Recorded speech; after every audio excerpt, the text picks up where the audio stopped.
What's up, everyone? Welcome back to the Last Round Boxing Podcast. You got me, Roberto. Pablo. You got me, Asael. And this is the Last Round Boxing Podcast. I like to say we had probably the best week of boxing so far this year.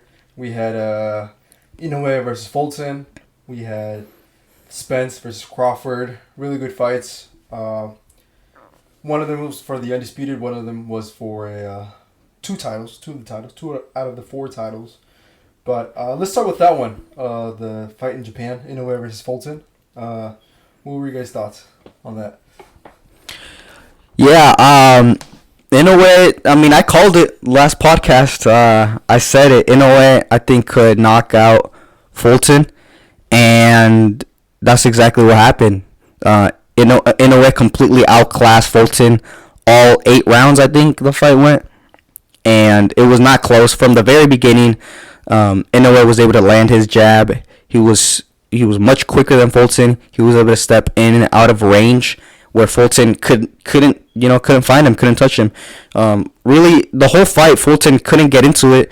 He was being from the very beginning outclassed in every aspect of boxing. It was truly a sight to see. Inoue really showed us how great of a fighter he really is. I think a lot of people doubted him. A lot of people were talking, negatively on his name, and he went out there and proved all the haters wrong. So he went out there, amazing boxing, and once again amazing power at this new weight class in 122. Yeah, he really showed first off I think this fight showed the difference between a pound for pound fighter and a good fighter, a great fighter, because Fulton's a great fighter. And he was searching for that win to get him on that, to give him the credibility, to give him, that ranking into the top 10 pound for pound. But this fight really showed there's a gap between, these two spectrums. You have Inoue, who's, coming up in weight in his first fight, challenging the unified, undefeated, natural 122 pounder. First off, big props to Fulton. Took the fight in Japan, enemy territory. Yeah, it takes balls. Takes balls. Yeah, 16 hours flight. Not many people would be willing to do that, especially if you're a champion. Obviously he probably had his reasons. Bigger paycheck, more tension. More recognition from fight fans, worldwide. Get his name out there. So nothing but respect to him for taking the fight. But it really showed that there's levels to this game. And I was proven wrong. I thought Fulton was really gonna showcase a lot more skill than he did. But I guess I always was a big fan of Inoue. I always gave him props. Always had him, in my top 3 pound for pound. But I feel like I underrated him for this fight. I still feel like I underrated him. I didn't think he was gonna come out the way he did. I don't think anyone expected. Yeah, it was a surprise. It was a surprise. Yes, I don't think no one expected this fight to go out the way it went. From the very beginning, you could tell how quick Inoue was, his reflexes, his boxing, just in general. And I think one of the things in common that this fight had with the Cole Crawford fight that we're gonna get into later was the jab. The two victors in both fights utilized their jab to perfection. In this case, Inoue really utilized his jab, to the body, sticking it down there, and which ended up leading up to the right hand up top. And it's just beautiful boxing, high IQ. Inoue really showed he was for the past, for the days leading up to the Crawford fight, he was the best fighter in the world. Yeah, I think you bring up a good point. That this fight really showed the levels between Inoue and Fulton, and the levels between like a top pound for pound fighter and a great fighter. Stephen Fulton is a very good boxer. He's slick, he's fast. He knows what he's doing inside of the ring. He's a two unified champion at 122. He knows what he's doing. He's not some average guy. And for Inoue to make him look so unbelievably helpless, it just goes to show you at the level that Inoue is at. Yeah, you know what's funny is that when we were last week when we were giving our take on who we thought was gonna win, I really was rooting for Inoue, but I didn't want to commit the same not mistake, but the thing that a lot of boxing fans do is that they always dick ride on a fighter. You know what I'm saying? So I wanted to be unbiased, and I was going for Inoue, and I said the fight was going to be a lot closer, and yet it was not close at all. Like it was levels above. Like it did not. It didn't even look like they were on the same level or even anything closer. Yeah. Since the very first round, Inoue just. It was all Inoue. Complete control. Yeah, I saw maybe a round you can give to Fulton, but it was a round that he had a struggle in order to even possibly even say that he won that round. Yeah, it's like one of those things where if sometimes judges do that if it's like relative. So if he did relatively better than all the other rounds, then sometimes they'll give it to him just to keep the fighter in the fight. But I don't really do that. I think Inoue won every single round. Some rounds were a bit closer. Sometimes Fulton was able to land something. But all in all, Inoue was just dominant and showed why he should be, pound for pound, number one. Yeah. And this time he didn't have to. Did you see the hand reps before? Yeah, there was. Yeah, this time there was no controversy. You know what I'm saying? He started with the gauze, so Fulton's team had nothing to worry about. Which I think was smart, just hey, I'll do it. I'll go into your demands. That's fine by me. I'll still whoop your ass. No excuses, yeah. Yeah, no excuses. That's exactly what happened. But yeah, so where do you think Inoue goes from here now? Should he just go and get the other belts, or make a defense? From what it looked like, Inoue and the whole team is trying to get that undisputed at 122. So now the only champion that has the other two belts is a Filipino named Tapales, I believe. Something around there. Yeah, Tapales, if I remember correctly. He's the only guy he's the only one standing in the way of undisputed now for Inoue. And if I was him, I'd get out of the way. I'm gonna be honest with you. Inoue, no one is gonna stop Inoue. He's not gonna be able to stop Inoue. If Fulton couldn't stop him, I believe Fulton was the best at 122. And if Fulton couldn't stop him, then I think no one can stop him. I think he's gonna get undisputed at 122 and be a 2-division world undisputed champion. Yeah.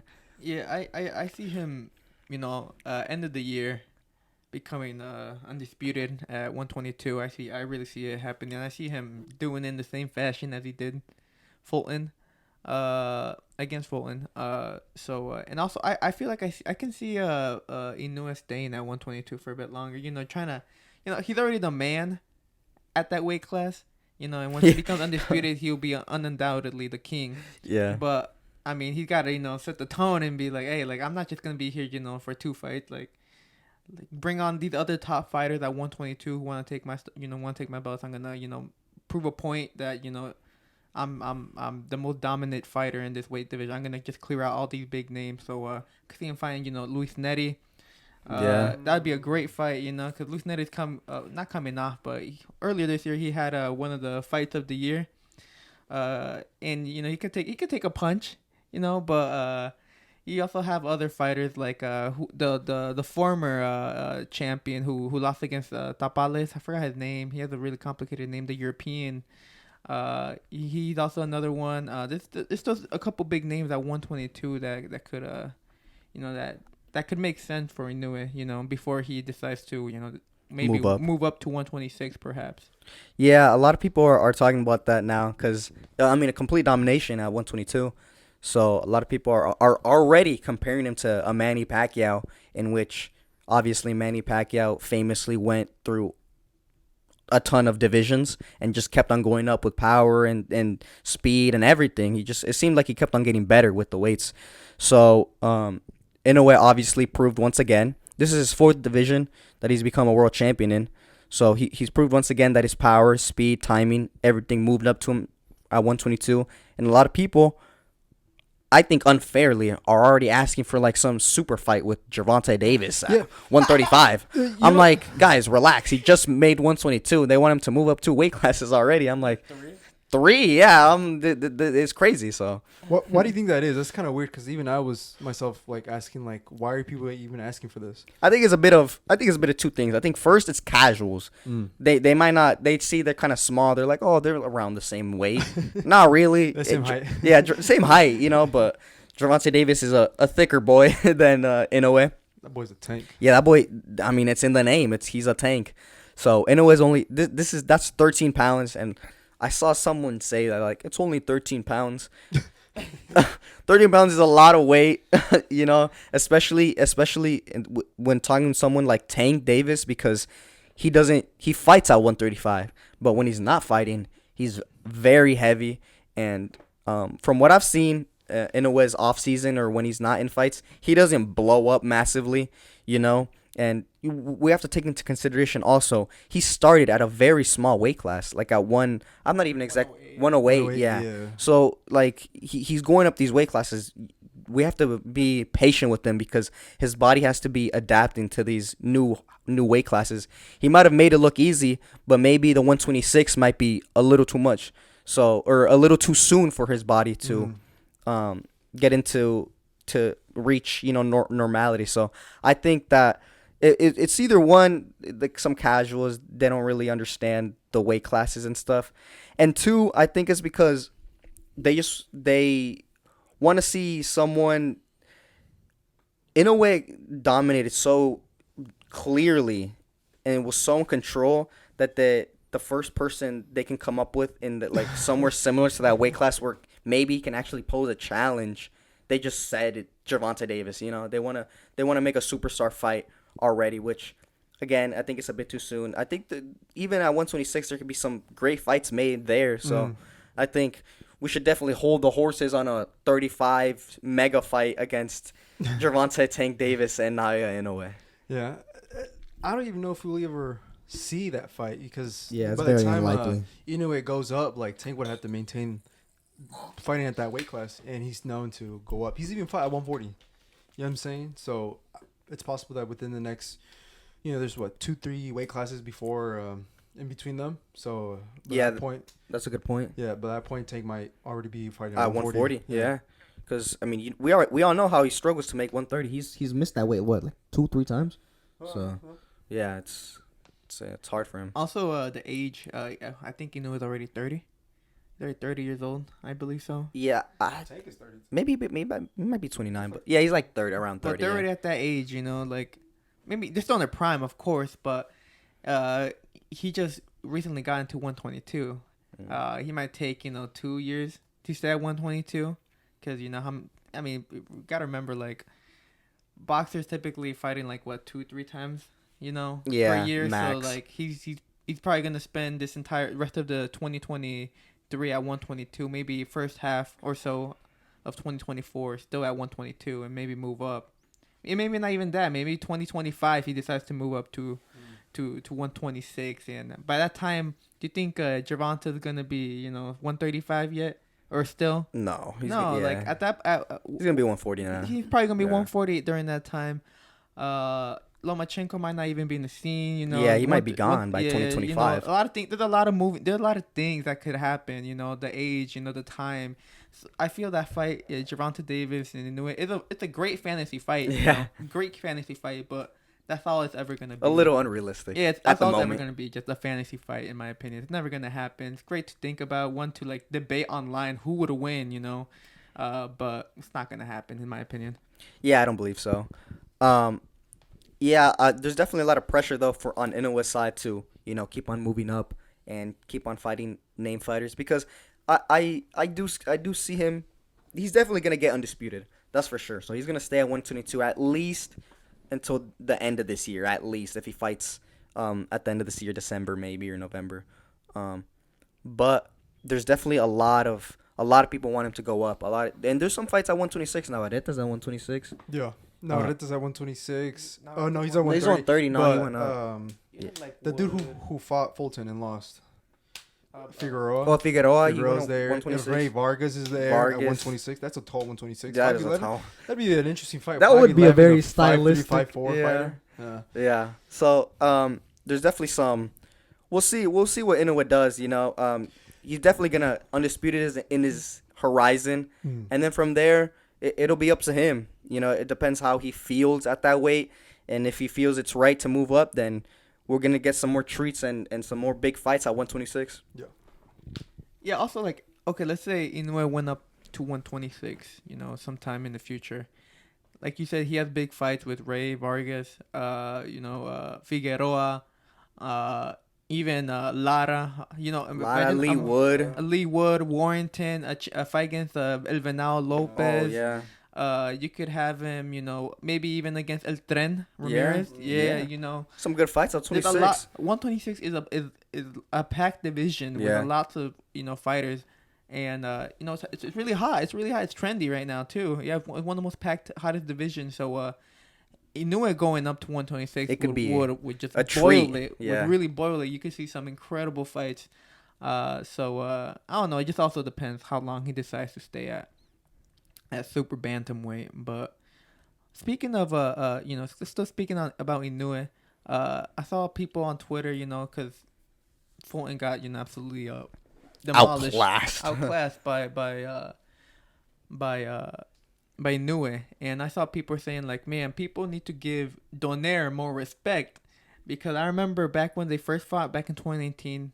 To this day, that first Donaire fight against Inoue is easily the toughest fight the toughest fight of Inoue's career. It was a war. Yeah, it was back to forth. He broke his eye. He broke his eye. Yeah, he broke his eye. He rocked him. Got him clean shot. He got a cut underneath his eyelid as well. Yeah, he really took a heavy damage his first time and his only time as to right now, and that was a nearly 40-year-old Donaire during that time, 2018.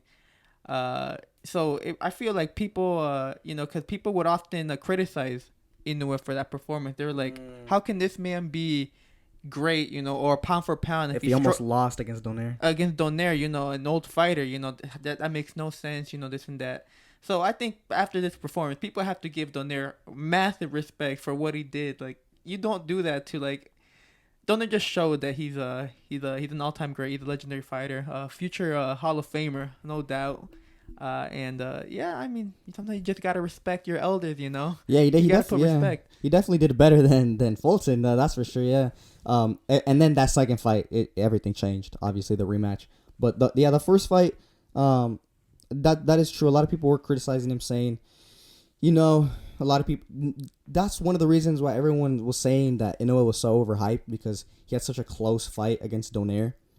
But obviously now everyone, all the haters at least, are opening their eyes and seeing, wow, this Inoue is actually the real deal. And Donaire had a great night that night. Yeah, so interesting. Yeah, you know what I don't like? Some of the it wasn't complaints or whatnot, but some of the people saying that they want to see Inoue go out, face Tank and stuff like that. I don't really like that, because I feel like Inoue is on his own journey, on his own path. Like, there's so many other fights that can be made between him and Tank. Is that we have a good 5 years of seeing Donaire on the big stage against another champion, against another worthy contender and stuff like that at a lower weight class. I think Donaire is just. I think Inoue is just a smaller guy. So I think we should, as fight fans, kind of appreciate him a little bit more. Yeah, I think while still last. I think definitely the sentiment has changed. I think a lot of haters, the whole boxing world really saw the true skill of Inoue and are starting to respect it. I think people are starting to change their mind and be like, okay, Inoue is the real deal. Maybe I doubted him, but I'm not gonna doubt him in the future. There's some specific haters that were, that were saying, that Inoue was gonna get whooped and this and that, and it was a bit wrong. So yeah, but this kind of goes into, I mean, we're all talking about Inoue's such dominant performance. So is he pound for pound number one? Well, I'll give you my opinion. On Tuesday, after Tuesday, I would say he was pound for pound for sure. But now, the fight on Saturday, I think it's a little bit different now. Yeah, I think he's a close second, bro.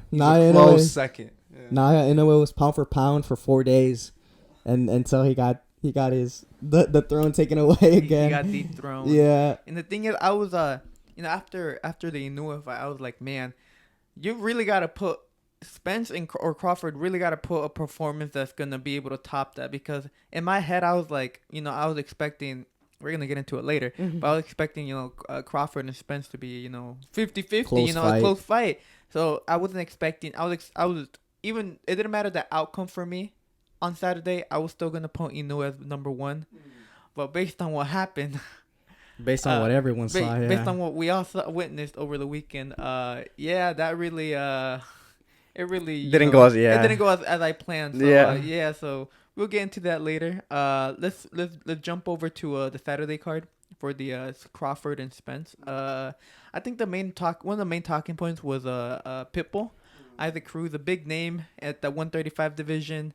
Really came into the public eye when he lost against Gervonta Davis, the only man to really have given Tank a difficult time, in recent times.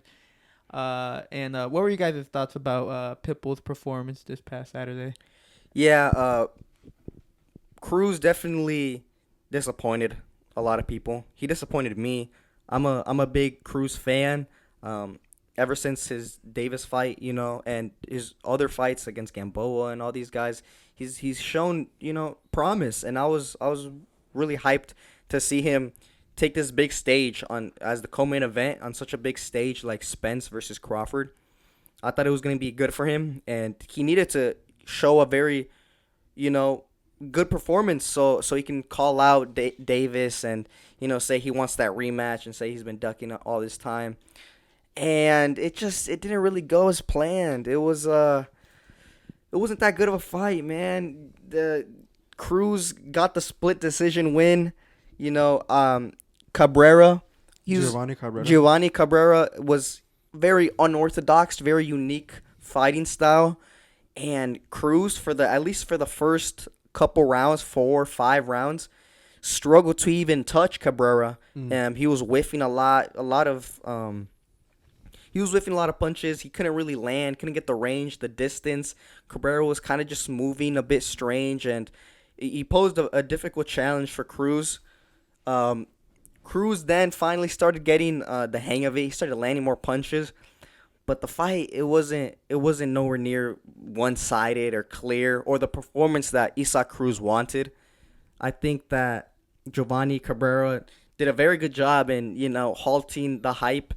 And almost came out with the victory. So on one judge's scorecard, he came out with the victory. So, he did what he had to do. Isaac Cruz didn't do what he had to do. Yeah, do you think it was just like the wrong, in boxing terms, dancing partner? Because that definitely has an effect. But yeah, I kind of saw it that way. It was Giovanni. Like wrong style. Wrong style. Like definitely, if you really want to get that Tank rematch or be fight for even a Ryan Garcia, which possibly might be opponent, especially now that Ryan Garcia tweeted out. Yeah. But does the public really want to see that?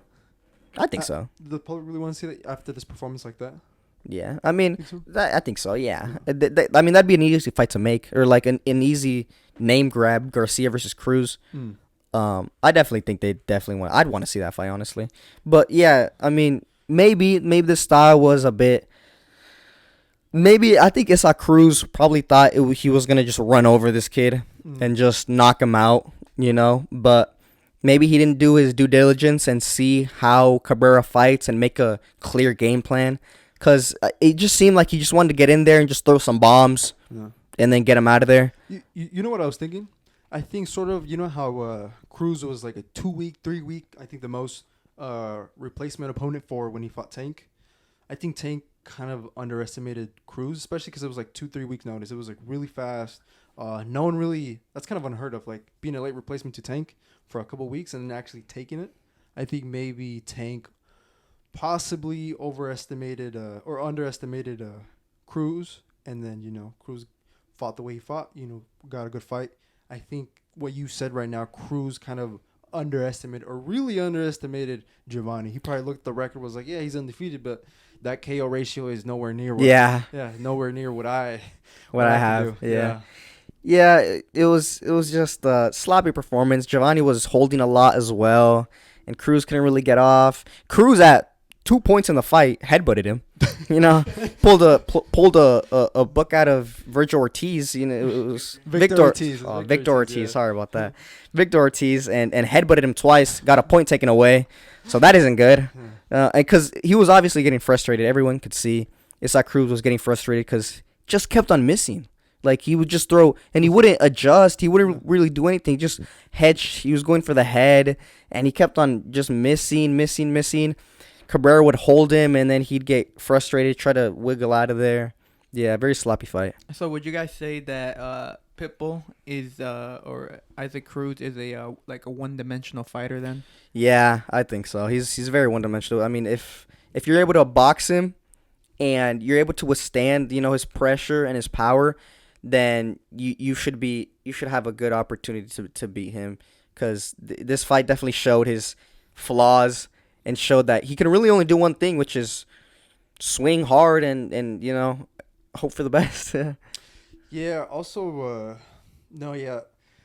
I feel like when Tank fought him, at least Tank showed that he has another dimension. He was able to box, a little bit more. He couldn't really stop, or how when two pressure fighters go at each other, one of them is gonna give up. Eventually throughout the fight, how long the duration of the fight is, one of them gives up. And so, kind of Tank, he said he sustained a hand injury. So, okay, what he did was he adjusted and he boxed a little bit more. Cruz, I think he tried to, especially after that first 3-4 rounds, of whiffing, he kind of like was taking his time a little bit more, not going so too forward. And that was helping him a little bit, but it wasn't enough. You know what I'm saying? He wasn't going more towards the body. He was still trying to whip out that head. He was trying to get the head. And he was able to land a few punches here and there, but it wasn't even full contact knuckles. It was more really on the side, or the timing wasn't great, or Cabrera was able to roll with the punch. Yeah. So, it goes back to the thing. Yeah, it's possible that Cruz was exposed a little bit. Yeah, he definitely has some flaws. He definitely has a lot of stuff to work on, especially if he wants to beat someone as talented and as versatile as Gervonta Davis, or so he has a lot of stuff to work on. I think he's definitely still in the top mix. He could definitely still knock out someone like George Kambosos, or what I'm saying. He definitely, so don't get it twisted, but I think he definitely has a lot of work to do if he really wants to get to like top pound for pounds, top at the weight class. Like he has a lot of work to do. Hopefully he gets it done, because sometimes these fighters, especially when they have like a father trainer, they just keep on doing the same thing day and day again. Because it does work for Cruz, but for some styles, it's just gonna be more difficult. Just like the style this past Saturday against Cabrera. So he has to change something. He has to work on new things, and that way he can be better. Yeah. If I was trying to move Pitbull after this fight, trying to decide what's the next step for him, I would definitely try to get him with like you said, I think it showed up this was just a stylistic bad matchup for him. So if I was someone who was trying to move him, I'd try to go, with a big money fight with the Ryan Garcia, because Ryan's not gonna, Ryan's not gonna move. He's not gonna try to outbox you. He's gonna try to bang it out too. And I feel like those types of opponents are the ones that Cruz can shine. Cruz shines. For example, I guess it's not really a good example, but what's his name? Gamboa, a man who just stands there. Well, even though Gamboa is not the same fighter he is and he was, but yeah, he just stands there. He stands there, Same thing with Tank. He was willing to stand there until his hand injury, and he had to just box him, and he did it good. But like, let's say a Pitbull fight against Shakur, against the Devin Haney, those guys who really know how to box. Yeah, it's very bad. It won't be good. It won't be good. If I were to see that, a Shakur against Pitbull, I could see a similar fight comparison, like between like what Shakur did with Oscar Valdez. Just absolutely just outbox him, just outbox toy him, with yeah. him, for like 12 straight rounds. I could see him shutting them out all 12 rounds, in all honesty. But yeah, Cruz definitely showed a lot of flaws. Got really exposed this last fight. Really needs to go back and really work on, just his boxing, and just work on his boxing. Instead of he's got the offense down. Mm. Just work on sticking moving. Knowing what to do.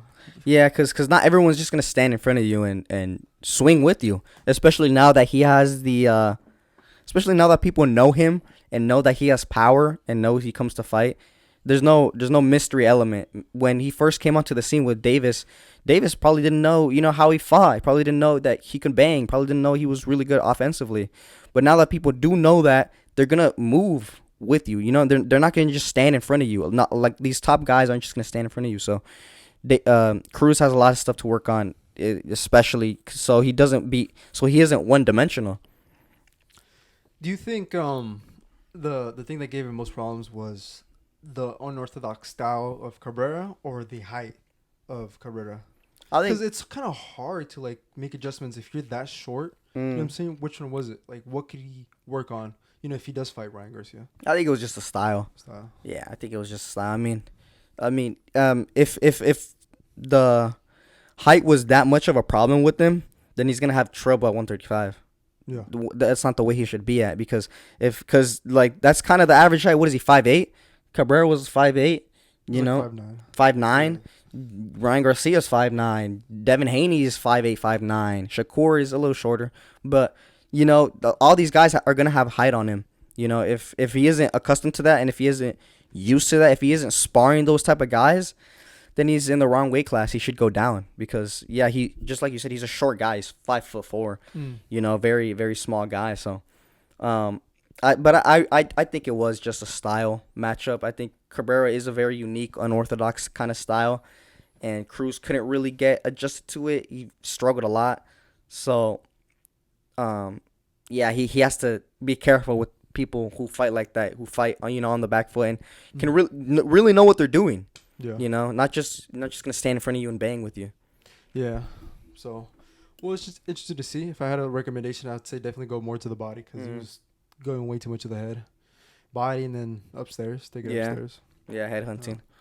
Yeah. So that was the co-main event, and now moving up to the main event of the evening, the fight everyone was waiting for. Errol Spence Jr. versus Terrence Crawford. And it went like nobody expected it to go. We all got it wrong. Our last podcast, if you didn't catch it, all of us said that Errol Spence was going to win. Hey, bro, we said he was going to break him down. Yeah, we said he was going to break him down. Man. Listen, man, I believed in the big fish, man. I believed in strap season. Yeah. I believed in it. I was on the train since like 3-4 years ago. Ever since this fight, talks of this fight happened, I believed that Spence was better than Crawford. And I don't know what happened, man. Crawford beat the will out of Errol Spence last Saturday. He dominated him, man. It was not. I think Spence maybe won one round, the first round maybe, and then the second round, first and third maybe you could give Spence, but besides that, it was a Terrence Crawford show. He definitely was in control. He dominated him. It was a clear one-sided fight, and I was just left speechless, man. Dude, to be honest, I was like this close, because I believe the hype train. I was this close to buying a t-shirt as well, especially the one with the 4 doors. Yeah, that's so. Fish. Every door strap is a season. past champion that he had beat. There's Kell Brook, Sean Porter, Ugas, and then the final one. I was like, oh yeah, I definitely want to get that shirt. But yeah, man, it was. Yeah. Yeah. Here's the thing, we were all on that Errol Spence, hype train. I have been for a while, I'm still a big fan of the big fish, I'm still a big fan of Errol Spence. Here's the thing, I've always been a massive critic towards Terrence Crawford. I've always been really critical on everything he does. I thought Spence would win just based on the opponents that he's fought. He's fought champions. He's fought more times. I think his level opposition is a lot better than the level opposition that Crawford has fought. So, that's primarily the biggest reason as to why I was I was going for Errol Spence. So, seeing what happened this past Saturday, I was like, oh my God, Jesus. I was like, there's no way this 50-50 fight was supposed to go like this. It was more like 99. 90, yeah. 99-1. Like, Yeah. it was one of the most dominating performances in the championship fight I've seen. Yeah. It was everything that Spence did, that Crawford did. Everything he threw just landed. Every shot, every jab that he landed shook Spence's body. He moved him. He was so strong. He was so accurate. He was so sharp. His reflexes were on point. Everything he did, it was just, he just was just the better fighter. Yeah, overall. He rose to the occasion, man. Terrence Crawford rose to the occasion. His jab was spectacular. His timing was amazing. His composure, everything about him, everything that was advertised to the public about Terrence Crawford, he proved right this past Saturday. It was complete domination.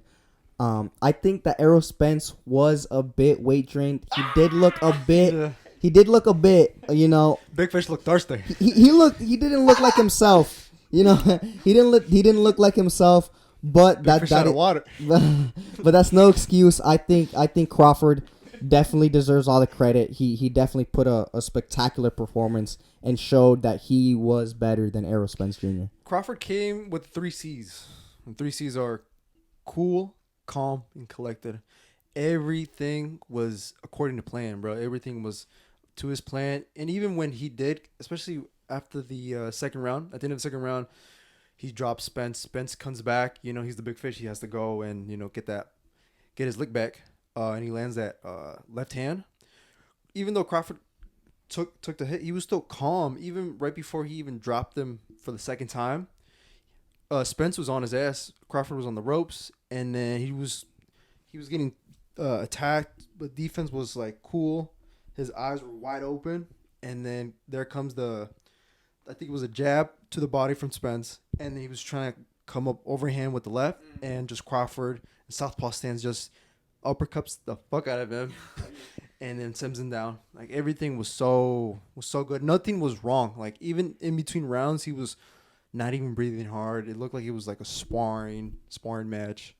So, props to him. I think this Saturday he showed that he is the pound for pound. As of right now, pound for pound. 2 undisputed champion at 2 different weight classes. Yeah, he's definitely pound for pound. I mean, the performance, Inoue did really good against Fulton, but Fulton wasn't a top 10 or a top 5 pound for pound. Errol Spence was a top 5 pound for pound, and Terrence Crawford made him look like he was nobody. He was a nobody. So definitely Crawford is the pound for pound number 1 right now. He shut us up. He shut the critics up. He definitely did what he had to do. Definitely did what he told everyone he was going to do. So big respect to Crawford, man. I mean, I was heartbroken, but I gotta give respect where credit's due. So. Yeah, definitely a very big, huge loss. This is a career-changing loss for Errol Spence, especially the damage he took. Maybe if it was a close fight, then Spence could have. There would be some hype for a rematch, but I don't think anyone wants to see a rematch of this fight. It was that dominating that I feel like there's no need for it, because even if it's at 154, even though it's very unlikely, even if they fight again, it won't matter. I think Crawford really showed that he's levels above Errol Spence, and I think Errol Spence should maybe just move up to 154 and see what fights he can get up there. Maybe the weight was too much for him. Maybe he was, it really did affect him. Regardless, he's the one who accepted the weight. He's the one who signed the papers. This is on him. There's no excuses. He even said it himself post interview that no excuses. Terrence Crawford was the better man, and he was. So best thing, in my opinion, best thing Errol Spence could do is hopefully just move to 154 and just move on from this loss, because it was a very very big loss that he took this past weekend.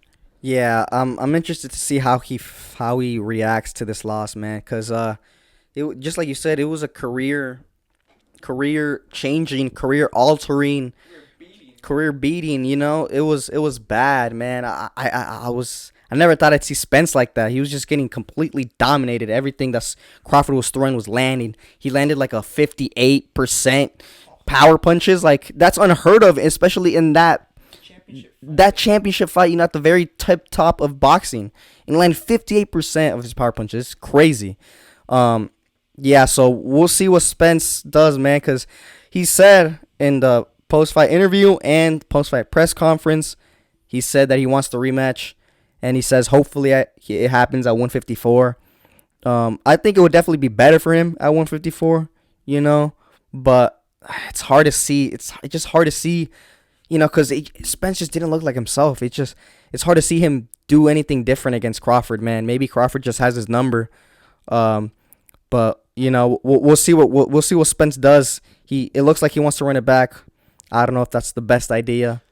Who knows? To all the people that were saying that there's no need for a rematch. Fuck that, dude. I want to see a rematch, bro. Especially like if you have 3 out of 4 belts, like I feel like you should, no? Like if you really want to, you should get that rematch. Just get that lick back. I mean, they definitely have in the contract. In the contract, yeah. I mean, he could push for it, but the only thing is the weight. The weight, yeah. 147 or 54. If I'm not mistaken, I believe the winner is the one who has to dictate the weight. I think. I don't know. The rematch of the weight. I think I saw something like that. I'm not sure if Errol Spence said it or whatnot, but. Yeah. I mean, it's all gonna come down to weight, and either way, Crawford is A side. He just cemented himself as the A side. Everything he says will have to come to fruition. Errol Spence, I feel like really has no say after what happened, after what we all witnessed. But yeah, I mean, as an Errol Spence fan, I'd like to see a rematch, but at the same time, I don't want to see a rematch because I do not want to see Errol Spence get destroyed that way again, man. You can't lie. Seeing Errol, like you said, seeing him get pieced up that way really hurt. I was like, oh my, I didn't even want to go on Twitter because I knew Twitter was having a field day with having a field day. Especially what came after all the. I don't know if you guys seen all the pictures that came out. Every single picture I've seen of the fight is Errol Spence's head just snapping back, just getting his face, just disfigured after every punch that Crawford's landing. All the pictures are so bad. Yeah. For Errol Spence, him on the canvas, him just getting completely pieced up. Yeah, pieced up. Yeah, an absolute beatdown. So I don't know. I would rather see him, maybe just fight someone else, move up in weight, and move on from this. He's 33. He's reaching that age, where many fighters begin to start losing, especially after this fight. This was a big money fight. Who knows? Maybe he's I can still see him fight a couple more times, but like maybe this was the fight that really was like, man, do I really need to be, getting beaten like this? Like I really took a lot of damage this fight. I don't think I've seen a lot of people who take that much damage and come back good. That's a really, like we've already mentioned. This is a very career loss. Career defining loss. That really affects a fighter's career. And at the end of the day, I think there's bigger things in boxing. There's bigger things in life than boxing. So just health. So fight should have maybe been stopped. Do you guys think that the fight should have been stopped earlier by Derek James? Meh. I mean, I'm not angry with him continuing to go.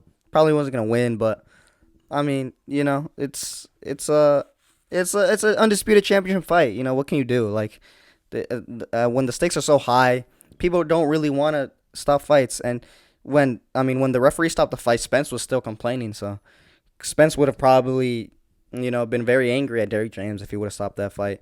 Could it have stopped the fight? Yeah, I wouldn't have been angry, but I'm not angry again that the fight got stopped in the 9th. I mean, I think it was a good stoppage.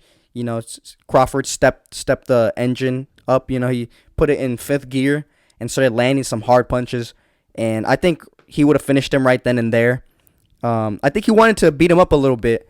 If you look back in the fight, I think sometimes Crawford kind of like let go of the gas pedal to let Spence recover and survive, so he can keep on beating him up. I think Crawford definitely wanted to put some hands on Spence and show everyone clearly that he was better. And once he finally started, putting it back into gear, the referee stepped in, and I thought it was a good stoppage. Yeah, I'm not too mad. I'm not too, how like outraged at some of these referees, premature stoppages and stuff like that. I'm not too mad about Harvey Dox's stoppage. Especially it was it was the beginning to the end, especially after that first knockdown. It was basically like when like by that point I was like, yeah, it's over. Like it was in the second round. I was like, yeah, Crawford is gonna stop him. And so I think if Harvey Dock would have stopped it, I believe he would have knocked out Spence in Yeah, a I think horrible so. manner. Yeah. I think it was heading because Crawford definitely stepped his game up, and started landing some hard shots. So I think it was a good stoppage. We don't want to see Spence take any more damage. Yeah, I don't want to see than my boy necessary. on the canvas like that. So I'm not too mad. I believe because the fight was stopped, I believe health wise, I don't think he should be too bad. I mean, he came back from a car crash. You know what I'm saying? I believe a car crash is a lot worse than what Crawford did to him, especially it didn't stop him as well. So I believe he should come back. Yeah, I think fine. I think he'll come back. Fine. Yeah, I don't think he should come back all. Man, I can't remember what's that word they say or that phrase they say where a fighter gets knocked out, then he's kind of scared that it's gonna happen again. He doesn't perform the way he used to before a serious knockout or a serious TKO or something like that. Yeah. I mean, it is what it is, man. Yeah, Spence. Hopefully, I wish him a speedy recovery, man. Because it was really a bad beating. But we'll see. I don't know. Because he says he wants the rematch, but he says he wants it at 54. But then if it's at 47, which I'm pretty sure Crawford is gonna want it at 147. I don't know if he's gonna take that hard weight cut again. Yeah. Because they asked him about it in the post-fight press conference, and he said, they asked him if it was particularly hard this weight cut, and he said no. He said all the weight cuts are difficult. Yeah. So he's been struggling with this weight cut for a long time, man. And if the rematch isn't at 154, who knows if he wants to go back down to 147? Who knows if it's even the right idea? If it's a smart idea. So yeah, didn't he say that like during the fight week, leading up to this fight, wasn't he saying like in interviews that his next move after this fight was going up to 154? 154, yeah. So he already had in mind, I think he's already set in stone that he's been wanting to go 154, and he kind of admitted it after the fight when he asked, for the rematch to be at 154. So either way, let's say in a hypothetical situation, fight is at 154. Do you guys see the same thing happening between the fight? What happened in the first fight, or do you see a different outcome? I see a different outcome. I don't think it gets completely mauled like that. I think Spence would try to use his size a bit more and be more successful maybe as well. He was just weight drained and wasn't strong enough to be able to push back Crawford. So I think if at 154, he'll definitely feel more comfortable. His body will feel better, stronger. Maybe his reflexes, his timing. He kept on talking about his timing was off. In the post-fight interview and conference.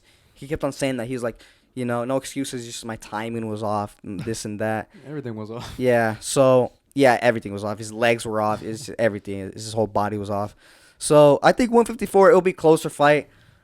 But now I'm just hesitant now because I'm not I really don't know. I don't know because this whole time I really thought Spence was a better fighter, but Crawford just looked amazing this past Saturday. He just looked amazing. He looked like the king.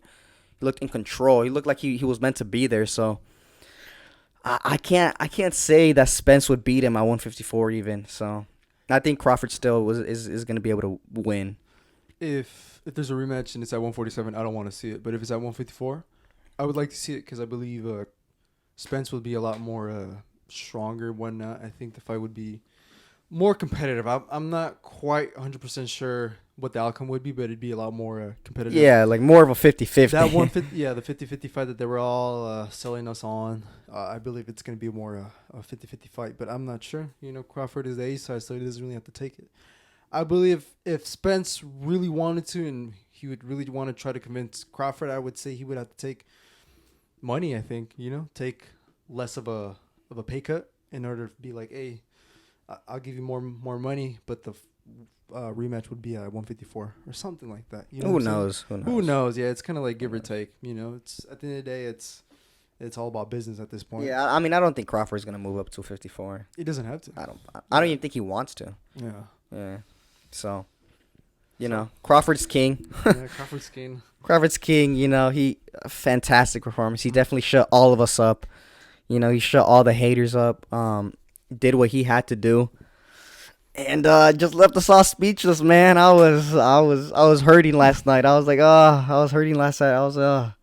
It was sad to see, man. But that's boxing, man. That's what happens in boxing. Sometimes we're wrong. Respect. We got to give respect to Crawford because he did. He told us what he was gonna do, and he fucking did it. I think before we move on to this from this conversation, if there is no rematch, who would you guys like to see Crawford fight next? Well, it depends if he stays at 147, which I think he will. And I feel like the only fight that makes sense left at 147 would be a Boots.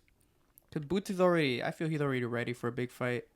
Maybe his level of opposition isn't the best, but he's definitely a man who's shown that he's levels above his opposition. And he maybe, this is a fight that Crawford needs to kind of, calm down the young buck, and tell him, hey, you may be great. You may be the next big thing, next big welterweight. But, I'm still here. I'm still the dog, man. So, I think that's the only fight that makes sense at 147. If he decides to stay, which I think he will. If not, let's say hypothetically he's like, fuck it, I'm moving up to 154. Then there's plenty of big fights at 154, You have a Charlo fight, a Castaño. You can have a Lubin, a Danny Garcia, maybe Fondora. You got a lot of big fights at 154 that he could headline. He's now. I can guarantee you this fight is really giving Crawford pay-per-view status, right? He literally just became a star, a boxing star, something that many people never gave him credit for, and people were saying that's why Top Rank let him go because supposedly he was unmarketable as a fighter. So I think this fight, really showed that he's a marketable fighter. He's really entertaining. He's really a special talent. So he's got a lot of big fights at 154. Hypothetically, if he moves up. Yeah, he does. But I think he's gonna stay at 147. I think he might retire soon. He's 36. Oh, he's 36. He's 36. No, he's 36. Damn. No, he said he was talking in the press conference, in the post-fight press conference, and I don't remember what they asked him, but basically they kind of talked about his future, and he was like, I'm 36. I have to discuss this with my team and this and that. Yeah. So I mean, he's undisputed. He's completed it. You know what I'm saying? He doesn't have to prove anything else. Yeah. I mean, if he wants to fight Ennis, I suppose he can, but I don't see the fight going any way good for Ennis. If I'm being totally honest, I think Crawford is king at 147. No one's gonna be able to beat him at 147. So I think that if he fights against Ennis, easy win there, and then retire. I mean, I think retirement's in his horizon. Honestly, in the next 2 years, I think Crawford's gonna be retired. Yeah, after this fight, someone has that saying, I'm not here for a long time. I'm here for a good time. Like, I feel like he's at the back end of his career. Like, he could retire now and then set off into the sunset. Retire. That's really, this is a nice retirement. I mean, he accomplished history. Yeah. Accomplished history, yeah. Yeah, so nothing else to prove, man. He proved all the doubters wrong. If he would have retired earlier before this fight, everyone would have kept on nagging him. Oh, he was scared to fight Spence, or he never fought Spence. You know what I'm saying? But he fought Spence. He beat Spence. What else is there to do? I mean, is he really gonna go for the 3-time undisputed at 154? I don't believe so. I think his age is definitely 36. Yeah. So I'm impressed by Crawford, and he's definitely completed history tonight. Yeah. Well. Yeah. I guess the only other one would be Boots, because Virgil Ortiz isn't. I don't think we'll see him again at 147. No. But yeah. So I think Boots would be the only other one that would. Kind of makes sense. I suppose, but I don't want to see him against Boots. He's just gonna beat Boots up. Yeah. Boots is still a youngin. You know what I'm saying? He's still going up he's the future, but he's not the present. He's not the now. The present is Terrence Crawford at 147. Yeah. Well. Yeah. So the next thing, switching a little bit to influencers, we got some big announcements for Misfits 09. Yeah. We got confirmed KSI versus Tommy Fury as one of the main events for Misfits '09. I mean, this was pretty predictable, but it's good to see that's finally official. Yeah. The contracts are signed. October 14th. 14. October 14th, we're gonna see if KSI is a real. If KSI is a real boxer. Is a real boxer. Or just a YouTuber. We're gonna see if KSI can do what Jake Paul couldn't do. What do you guys think about the fight? I believe it's gonna be KSI's toughest test, but I believe Tommy Fury should win, bro. He comes from a fighting family, bro. His brother is Tyson Fury, bro. Mm-hmm. His parents named Tyson Fury after Mike Tyson. Mm. You know what I'm saying? Like, it's in his blood. Mm. His father was a fighter, so he has to beat KSI. Mm. So I would say Tommy Fury should beat KSI. Yeah, I think honestly, I have Tommy Fury beating KSI, but I think it was good that Jake fought Tommy first, then KSI, because now KSI has a blueprint to what he can work on, and him and his team can see what Tommy does, the things he lacks, based on this fight against Jake. I think one of Jake's biggest problems when he fought Tommy though was the fact that he tried boxing him. Because, he tried boxing them, 1, and 2, he was really reliant on this power that he had, right? But once you go up against a fighter who's also in their prime, who's young, those that power that you thought you had isn't going to be carried the same way. And I think Jake Paul found that out the hard way when he fought Tommy.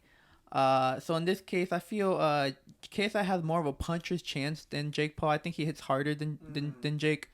He also has that unorthodox style, the whole karate stance, the whole Muay Thai, thing. Very unorthodox, very not boxer like, But that's the thing that makes him unique. The fact that he's so unorthodox, and your typical boxer isn't really gonna expect it.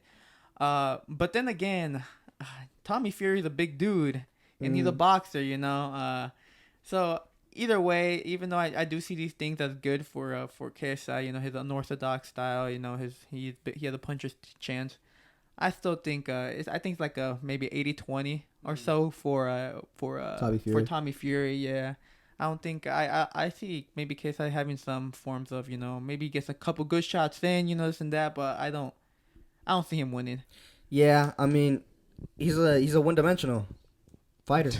Yeah. He just has that dog in him. No technique, nothing to be, no crazy. Nothing stands out other than the fact that he's got grit, bro. That right hand. I mean, when you're swinging it from the hip, from the back from your back, and then going obviously you're gonna have power, So, yeah, I think he definitely has a puncher's chance, but he's just gonna go in there and try to scare Tommy Fury, and I don't think Tommy Fury is going to be scared of KSI.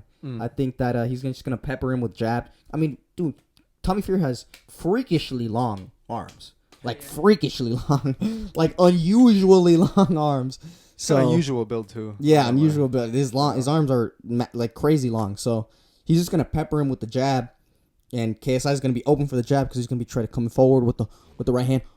Try to scare him. But I don't see it going well for KSI. I think he's gonna try to make it rough, and he might get some success with it. But all in all, I think it's just gonna be another like Jake Paul, Tommy Fury. It's just Tommy's mainly control, jab, jabs. Speed. He's gonna keep him on the outside or try to, and KSI is gonna try to come in and try to throw these crazy wilder bombs. And that's what's but I think Tommy Fury is going to be able to beat KSI. Yeah, and I think it should be easier than when he fought Jake Paul too, because Jake Paul and KSI are similar in the aspect of they're both just one-dimensional fighters, really. Just rely heavily on that right hand, and I think just Jake got lucky. I think it was just perfect timing him dropping Tommy with that jab. The jab, yeah. Power jab. The power. Yeah. But that's the Paul power. That's the Ohio power. So yeah, I believe just Tom should just focus on just an amateur style. Literally, yeah. Amateur Just style. Amateur Pepper him, boxing. pepper him. Yeah. You know, run around and pepper him. Just Yeah. you know. Move a lot on the feet as well. Yeah. Light on the feet. Very light on the feet. Don't stand your ground for any reason whatsoever. Yeah. Stick and move. Yeah. Essentially. And it's, you should take it really. Take Yeah. a page out of his brother's book. Yeah. If I'm gonna be Because I honest. mean, yeah, he knows what he's getting into. Yeah. It's not like you sign up to KSI, you don't know which style you're gonna get. You're gonna get someone who's gonna come at you with some hard punches, swinging wildly. So I mean, it's a pretty clear. He has a clear style that he's gonna fight. So it's easy to imitate. You know what I'm saying? In his camp, he knows what he's going for. He has the opportunity to make a very clear and good game plan for KSI, and I think that he will. I think he's gonna stick with it because he's not gonna get intimidated or scared by KSI, and I think KSI is gonna leave himself wide open for counters, and Tommy Fury is gonna counter him. Yeah. Now, up until this point, we have no idea. It's a double main event. Yes. The Misfits 09 card. Yes. Double main event. KSI Fury, Logan Paul. Who do we think? Who we 'Cause thinking? Yeah, who do we think is his opponent? Word on the street is it's George Gamebred Masvidal. So, well, you know, What's his other nickname? Gamebred, Yeah. Gamebred. Knockout Jesus or something? Oh, Street Jesus. Yeah, they call him Street Jesus. Yeah. So, that's what the word on the street is. You know, nothing confirmed yet. I believe it is though. Hmm? I believe. You it think is. so? Yeah, I think so. Everything's pointing to it. Yeah, They keep teasing it. they keep teasing it. Yeah. It'd be interesting to see that fight. Yeah, definitely. Logan's definitely taking the blueprint from Jake, old retired UFC fighters, Oh yeah. smaller than him. Cause I mean, I don't know what weight this is gonna be, but Logan is a big boy. Logan is like 6'2", 210, 215. You know what I'm saying? He's built. You know, and Jorge would fight at 185, and he's 5'10", 5'11". You know, so I'm not saying Jorge walks around at 185, but there's definitely a difference between Jorge, let's say at 210, you know, kind of fat, than Logan Paul, absolutely ripped and shredded and huge at 210. You know, so I'm guessing the fight's at gonna probably be like 200 maybe. We'll have to see on that. That's one of my, you know, what I'm thinking about, one of my concerns for the weight, because there's a clear size and height difference. But I think Masvidal definitely has not even a chance. I think Masvidal definitely can take it.